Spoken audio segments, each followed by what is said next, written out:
Je vous salue dans le précieux nom de Jésus-Christ, notre seul Seigneur et Sauveur. Je suis votre bien-aimé, le pasteur Jean-Alphonse Tiba, de l'église Le Son de la Trompette de Dieu. Alors, nous voici une fois de plus, avec la grâce de Dieu, dans cette émission chrétienne dénommée Le Son de la Trompette de Dieu. Lors de la première émission, nous avons décortiqué un thème qui est très important pour les chrétiens, pour les serviteurs de Dieu. Et nous n'avons pas fini ce thème-là lors de la première émission. Et par la grâce de Dieu, au travers de cette émission, nous allons continuer ce thème. Alors le thème que j'ai commencé à aborder lors de la première émission sur cette chaîne chrétienne, Le Son de la Trompette de Dieu sur YouTube, n'est autre que l'état de l'église actuelle. Et nous avons pris comme texte de base Ésaïe chapitre 4 verset 1, là où la Bible dit qu'en ce jour-là, qui n'est autre que les temps que nous sommes en train de traverser, cette femme vont saisir un seul homme. Elles diront à cet homme, fais-nous porter ton nom. Nous allons manger notre propre nourriture, vêtir nos propres habits, mais tout ce que nous voulons, que tu nous enlèves la honte. Fais-nous seulement porter ton nom. Et nous avons expliqué que cette femme, c'est l'image de l'église actuelle. Et cet homme, c'est l'image de Jésus. Aujourd'hui, nous avons beaucoup des églises, beaucoup de religions, et toutes ces églises et religions se proclament étant comme des enfants de Dieu, des serviteurs de Dieu. Tous ceux qui vont dans ces églises, dans ces congrégations, ils disent qu'ils sont serviteurs de Dieu, enfants de Dieu, mais en un mot, ils ne mangent pas la nourriture que Christ leur donne, qui n'est autre que sa parole. Parce que la Bible déclare, si vous m'aimez, gardez mes commandements. Donc si nous aimons Jésus-Christ, nous ne devons pas seulement porter les titres comme aujourd'hui. Les gens portent des titres, mais en un mot, ces titres ne reflètent pas la volonté de Dieu. Et ce n'est même pas aussi Dieu qui les a appelés à ces titres-là. Et nous avons expliqué beaucoup de choses, que ces femmes-là représentent l'église actuelle et cet homme représente Jésus. Beaucoup se disent d'être serviteurs de Dieu chrétiens, mais ils ne font pas la volonté de Dieu. Ils portent seulement le nom enfant de Dieu et chrétien. Raison pour laquelle nous sommes là dans cette émission pour dénoncer certaines choses. Certainement, tu vas me poser la question, mais pourquoi dénoncer ces choses alors que la Bible dit que ces choses vont arriver? Oui, si la Bible avait déjà annoncé, si les serviteurs, les prophètes avaient déjà annoncé que ces choses-là vont arriver, cela ne veut pas dire que c'est Dieu qui veut que ces choses arrivent. Cela veut tout simplement dire, Dieu qui connaît toutes choses, il a prédit d'avance comment est-ce que les chrétiens, les serviteurs vont se comporter dans la suite des temps. Raison pour laquelle la Bible dit, ce qui est arrivé au temps de Noé arrivera de la même à l'avènement du Fils de l'homme. Au temps de Noé, les gens mangeaient, buvaient, se mariaient leurs enfants. Et le temps que nous traversons, ce sont les mêmes choses que nous voyons. Bien-aimés dans le Seigneur, c'était la première partie lors de la première émission sur cette chaîne chrétienne, Le Son de la Trompette de Dieu, et sur YouTube. Alors, aujourd'hui, avec la grâce de Dieu, nous allons continuer ce thème, comme j'avais promis, continuer ce thème qui est très important pour les chrétiens qui sont en train de m'écouter et pour ceux-là aussi qui ne sont pas chrétiens, mais qui peuvent devenir chrétiens parce qu'on ne naît pas enfant de Dieu, on ne naît pas chrétien, mais on devient enfant de Dieu selon Jean chapitre 1 verset 12. La Bible dit, mais à tous ceux qui l'ont reçu, à ceux qui croient en son nom, la parole qui n'est autre que Jésus leur a donné le pouvoir de devenir enfant de Dieu. Le pouvoir de devenir, ça veut dire qu'avant, tu n'étais pas enfant de Dieu. On devient enfant de Dieu en l'acceptant dans sa vie en qualité de ton Seigneur, de ton Sauveur. Et c'est alors que tu seras sauvé. Et si tu n'as jamais reçu Jésus-Christ dans ta vie, bien aimé, sache-le que tu n'es pas sauvé. Même si tu vas à l'église, même si les pasteurs de ta congrégation te connaissent, les responsables de ton église te connaissent, mais si tu n'as jamais accepter Jésus-Christ dans ta vie, bien-aimé, tu n'es pas encore sauvé. Et tu dois le faire de tout ton cœur parce que Jésus-Christ revient bientôt. Au travers de cette émission, nous sommes en train de sonner la trompette pour faire en sorte que les personnes qui vont croire à l'évangile de Christ puissent écouter le son de la trompette de Dieu qui va être retenti d'ici là. Parce qu'elle ne peut écouter le son de la trompette de Dieu que ceux-là qui ont accepté Jésus-Christ dans leur vie en qualité de leur Seigneur et Sauveur. Bien-aimés dans le Seigneur, Nous sommes dans la continuité de notre émission sur l'état de l'Église actuelle. Nous sommes dans Apocalypse chapitre 3. Je vais lire les versets 14 à 19. Vous-même, vous allez écouter ce que la Bible dit.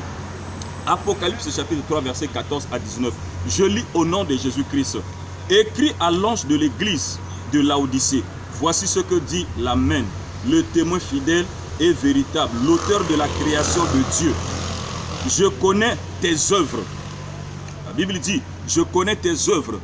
Tu es ni froid ni bouillant. Si seulement tu étais froid ou bouillant, ainsi parce que tu es tiède et que tu es ni froid ni bouillant, je vais te vomir de ma bouche.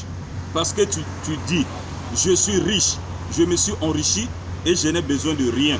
Et parce que tu ne sais pas que tu es malheureux, misérable, pauvre, aveugle et nu, je te conseille d'acheter chez moi de l'or éprouvé par le feu, afin que tu deviennes riche, et des vêtements blancs, afin que tu sois vêtu et que la honte de ta nudité ne paraisse pas, et un collier pour oindre tes yeux, afin que tu vois. Moi, je reprends et je corrige tout ce que j'aime. Aie donc du zèle et répands-toi. Parole du Seigneur bien-aimé. Ici, c'est le message que Dieu a donné à son serviteur, Jean, l'apôtre Jean, le dernier apôtre qui est resté en vie. Il s'est retrouvé dans l'île de Patmos à cause de l'évangile de Christ. À cause de l'évangile de Christ, il s'est retrouvé dans l'île de Patmos. Alors, qu'est-ce qui se passe? Et étant dans l'île de Patmos, Dieu commence à se révéler à son serviteur, l'apôtre Jean. Et c'est alors qu'il va écrire 7 lettres aux 7 églises qui se trouvaient dans l'Asie mineure. Et chaque lettre qui était adressée à chacune des églises fait partie des messages qui concernent l'église actuelle. C'est-à-dire l'église actuelle a traversé cette étape-là. Donc chaque message que Dieu a donné à chaque église au temps de l'apôtre Jean concerne l'église actuelle.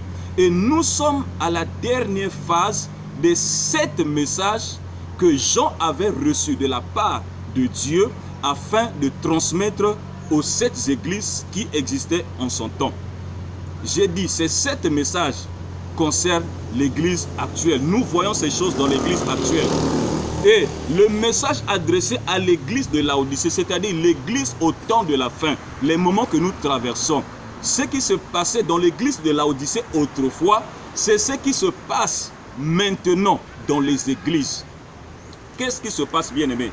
La Bible dit au verset 14, écrit à l'ange de l'église de Laodicée. Il ne s'agit pas d'un ange céleste, mais il s'agit d'un ange physique, un conducteur, le berger de l'église. Alors, qu'est-ce que la Bible dit? Voici ce que dit l'Amen. Amen, c'est Jésus-Christ. Le témoin fidèle et véritable, l'auteur de la création de Dieu. Il s'agit de Jésus-Christ. Qu'est-ce qu'il dit à propos de l'église actuelle? Les choses qui se passent dans les églises aujourd'hui. Cela a été déjà dit. C'est pour cela nous ne devons pas être surpris, mais nous sommes là pour dénoncer ces pratiques. Parce que la Bible dit, nous ne devons pas prendre part aux œuvres infructueuses des ténèbres, mais plutôt nous devons les condamner ces œuvres-là. Et nous sommes là au travers de cette émission, le son de la trompette, en train de condamner toutes ces pratiques de ténèbres que nous retrouvons dans l'église à cause des loups ravisseurs qui ont porté les titres des pasteurs, évangélistes, docteurs, apôtres, prophètes, qui se font serviteurs de Dieu alors ils n'ont jamais été appelés. Nous savons qu'il y a des véritables serviteurs de Dieu dans ce monde, sur cette terre. Il y a des bonnes églises parce que nous aurons une émission aussi spéciale sur les caractéristiques d'une véritable église et les caractéristiques d'une mauvaise église aussi. Et nous allons mettre la lumière sur tous ces points afin que les enfants de Dieu qui sont encore dans ces églises dont les conducteurs sont mandatés par le diable sortent de cet endroit, parce que nous croyons qu'au travers de cet évangile, beaucoup de personnes seront sauvées, beaucoup de personnes vont recevoir la lumière et sortir de ces églises qui sont des morgues spirituelles, qui sont des tombeaux où il n'y a que des ossements desséchés. La Bible dit ceci, au verset 15, je connais tes œuvres. Tu es ni froid ni bouillant. Si seulement tu étais froid ou bouillant, qu'est-ce qui se passe? Aujourd'hui, les chrétiens aujourd'hui, quand je parle des chrétiens, y compris les serviteurs de Dieu, même toi, serviteur de Dieu, tu es chrétien, tu es un enfant de Dieu, on peut t'appeler par frère, il n'y a pas un problème. Cela ne doit pas te déranger. Nous sommes des frères, nous sommes des chrétiens, donc il n'y a pas un problème. Hormis le titre, nous sommes des frères et sœurs. Qu'est-ce que la Bible dit? Je connais tes œuvres, tu es ni froid ni bouillant. Si seulement tu étais froid ou bouillant, qu'est-ce qui se passe? Aujourd'hui, nous avons des chrétiens qui ont un pied dehors, un pied dedans. Donc ils sont ni froids, ils sont ni chauds. Mais ils sont comment? Ils sont tièdes. C'est pour cela que vous allez voir, le péché est légalisé dans certaines églises. Les frères et sœurs font n'importe quoi dans l'église. Les conducteurs sont là aussi, eux ils font la même chose. Donc c'est la pagaille. La pagaille et les conducteurs et les âmes. Personne ne peut interdire l'autre parce que les âmes savent tout ce que les conducteurs font dans les églises. Bien-aimés dans le Seigneur, c'est grave. On retrouve le monde maintenant dans l'église. La Bible dit, puisque tu es ni froid ni chaud, ça veut dire que tu es tiède. Mais comme tu es tiède, la Bible dit que Dieu va te vomir. Il va te vomir parce que tu n'as pas de position fixe. De fois, on te retrouve dans des hôtels, dans des endroits lointains. Tu te caches pour qu'on ne te voit pas. Tu vas loin. Tu sais ce que tu fais dans l'obscurité. Tu sais ce que tu fais dans des endroits que toi-même tu connais. Mais entre-temps, tu es serviteur de Dieu. Entre-temps, tu es chrétien, tu es chrétienne. Tu connais toi-même tout ce que tu fais. Pendant que je parle là, tu connais. Tu connais tout ce que tu fais. Mais quelque part, tu te fais enfant de Dieu, serviteur de Dieu. Mais quelque part, tu deviens païen. C'est ce que nous voyons aujourd'hui. Puisque tu es ni froid, ni chaud, ça veut dire que tu es tiède. Maintenant, comme tu es tiède, la Bible dit quoi? Ainsi, parce que tu es tiède et que tu es ni froid ni bouillant, je vais te vomir de ma bouche. Dieu a déjà vomi beaucoup de chrétiens, beaucoup de serviteurs qui sont dans nos églises. Pourquoi? Parce qu'ils sont des caméléons. Ils ont double face. Ce sont des hypocrites. Ainsi, parce que tu es tiède et que tu es ni froid ni bouillant, je vais te vomir de ma bouche. Parce que tu dis, je suis riche, je me suis enrichi et je n'ai besoin de rien. Et parce que tu ne sais pas que tu es malheureux, misérable, pauvre, aveugle et nu. Bien-aimé, écoute cette parole. Aujourd'hui, la plupart des serviteurs de Dieu, ils se réclament parce qu'aujourd'hui, être un véritable serviteur de Dieu, il faut avoir des maisons, il faut avoir des voitures, il faut voyager. Toutes ces choses, bien-aimés, ne font pas de quelqu'un un véritable chrétien ou un véritable serviteur de Dieu. Parce que ces choses vont passer. Ces choses sont passagères. Bien-aimés dans le Seigneur. Un serviteur de Dieu, un véritable serviteur de Dieu, c'est celui-là qui met la parole de Dieu en pratique. Après avoir prêché la parole de Dieu aux autres, lui-même, il met cette parole de Dieu en pratique. Et les gens voient sa vie. Sa vie reflète la vie de Christ. C'est comme les disciples, on les appelait chrétiens, c'est parce qu'on avait vu la vie de Christ en eux. Raison pour laquelle on les appelait chrétiens. Mais aujourd'hui, ceux qui se prétendent être prédicateurs, pour certains, pas tous, parce qu'il y a toujours un reste. Je crois qu'il y a toujours un reste. Comme au temps d'Élie le prophète. Il y avait beaucoup de prophètes de Baal, mais il y avait Élie qui était là. Il y avait 7000 prophètes qui n'avaient pas fléchi genoux devant Baal. Moi, je crois qu'il y a un reste. Et pendant que je parle, il y a aussi un reste qui est en train d'entendre et qui est dans la joie. Parce que celui qui est dans le vrai, lorsque je parle ces choses, il est dans la joie. Mais celui qui est dans le faux, il va commencer à injurier, il va commencer à dire n'importe quoi parce qu'il est dans le faux. Mais si quelqu'un est dans le vrai, tout ce que je dis, c'est la parole de Dieu. Il va bénir le Seigneur, il va glorifier Dieu, il va faire en sorte que, il va même prier pour que cette émission aille de l'avant, afin que son serviteur que je suis, que je puisse toujours avoir des révélations afin d'éclairer les gens. Mais si tu es dans le faux, tu vas commencer à raconter n'importe quoi. Bien-aimé dans le Seigneur, c'est ce que nous voyons aujourd'hui. On croit que si je fais les affaires, si je travaille, je gagne de l'argent, Dieu est avec moi. C'est faux.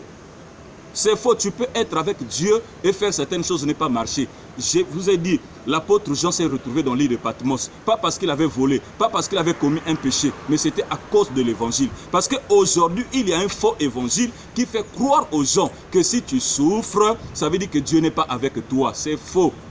C'est faux. Nous allons dénoncer toutes ces choses-là. Ce faux évangile qui provient du monde de ténèbres. pour pousser les gens à rentrer dans des sectes, pour pousser des gens à faire des pactes sataniques, parce que nous voyons même la magie, la franc-maçonnerie, la sorcellerie rentrer dans l'église aujourd'hui. Nous allons dénoncer toutes ces choses-là au nom de Jésus-Christ. La Bible dit, puisque tu te dis que tu es riche, tu t'es enrichi, tu n'as besoin de personne. Mais parce que tu ne sais pas que tu es malheureux, misérable, la véritable richesse, ce n'est pas avoir les RH, ce n'est pas avoir les dollars, ce n'est pas avoir l'euro, le CFA, ce n'est pas tout ça. La véritable richesse, c'est avoir Jésus-Christ en soi, vivre selon la parole de Dieu, marcher en conformité de la volonté de Dieu. Ça, c'est une richesse que beaucoup n'ont pas. Bien-aimé dans le Seigneur, il dit, ainsi parce que tu dis, je suis riche, je me suis enrichi et je n'ai besoin de rien. Et parce que tu ne sais pas que tu es malheureux, misérable, pauvre, aveugle et nu. Je te conseille d'acheter. Il dit, tu es malheureux. Toi qui se dis, j'ai des voitures, j'ai ceci, j'ai cela. La Bible dit, tu es malheureux. Pourquoi? Parce que tu es tiède. Tu es malheureux. Pourquoi? Parce que tu es ni froid ni chaud. Tu es tiède. Tu te fais chrétien, tu te fais païen en même temps. La Bible dit que tu es malheureux. La Bible dit que tu es nu. Même si tu veux porter les basins, les vestes, porter toutes sortes d'habits, la Bible dit que tu es nu. Et tu as besoin des habits que Jésus-Christ va t'acheter. Tu as besoin de la nourriture de Jésus-Christ, qui n'est autre que la parole véritable. Pas la parole falsifiée, mais la parole véritable. La Bible dit encore, je te conseille d'acheter chez moi de l'or éprouvé par le feu, afin que tu deviennes riche. La véritable richesse, c'est Jésus-Christ qui la donne lorsque vous acceptez de marcher en conformité de sa parole. Des vêtements blancs, afin que tu sois vêtu et que la honte de la nudité n'apparaisse pas. Et un collier pour oindre tes yeux afin que tu vois. Beaucoup sont aveuglés. Bien-aimé, le véritable aveugle, ce n'est pas celui-là qui est physiquement, qui marche en tâtonnant. Le véritable aveugle, c'est celui-là qui n'a pas Jésus-Christ en lui, en esprit et en vérité. Il se fait chrétien, mais alors il ne l'est pas. Il est aveugle, il est nu, il est misérable, une telle personne. Bien-aimé dans le Seigneur, ce sont des choses que nous voyons dans l'église actuelle. L'état de l'église actuelle. Quel est l'état de l'église actuelle? Examinez vous-même. Comme je l'ai dit, il y a des endroits où quand vous rentrez, vous sentez la présence de Dieu. Vous sentez la crainte de Dieu. Vous sentez que Dieu est là, le Saint-Esprit agit. Bien-aimé dans le Seigneur, c'était votre bien-aimé, le pasteur Jean-Alphonse Tsiba, de l'église Le Son de la Trompette de Dieu. Je bénis l'église Le Son de la Trompette de Dieu. Je bénis tous ceux-là qui ont écouté ce message et je prie que Dieu vous éclaire. Si tu te trouves dans une église où Jésus-Christ n'est pas le Seigneur, où Jésus-Christ n'est pas le Maître, que tu sors de là parce que, bien-aimé, que servira à un homme de gagner le monde entier s'il va perdre son âme. Beaucoup des pasteurs s'en foutent du salut des âmes des gens qui viennent dans leur congrégation. Leur problème, c'est de voir les gens venir s'asseoir. Leur problème, c'est animer les cultes, c'est tout. Mais rentrer, faire un travail pour que les gens soient sauvés, que les gens comprennent la parole de Dieu et marchent selon la parole de Dieu, ce n'est pas leur travail. Mais c'est à toi qui écoutes cette parole, toi qui as reçu cette occasion d'écouter cette parole, de demander à Dieu de t'éclairer et de t'orienter là où Dieu règne. Que Dieu vous bénisse. Si vous avez aimé cette parole, vous pouvez écrire quelque chose.